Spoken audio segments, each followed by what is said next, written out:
You gotta be nuts. Wow.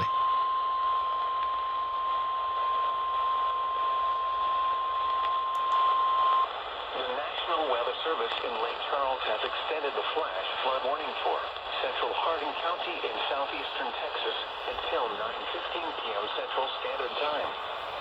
At 8:02 p.m. Central Standard Time, Doppler radar indicated thunderstorms producing heavy rain across the warned area.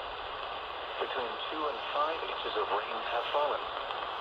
Flooding impacts will continue, but no additional rainfall is expected. Flash flooding is ongoing or expected to begin shortly. Hazard: flash flooding caused by thunderstorms.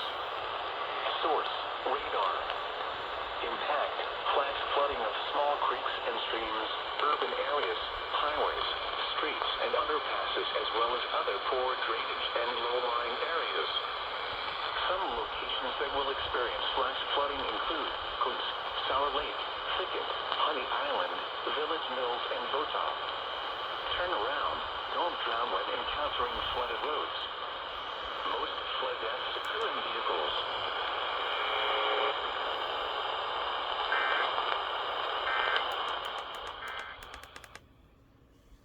KLIV is blowing up with alerts tonight. My goodness.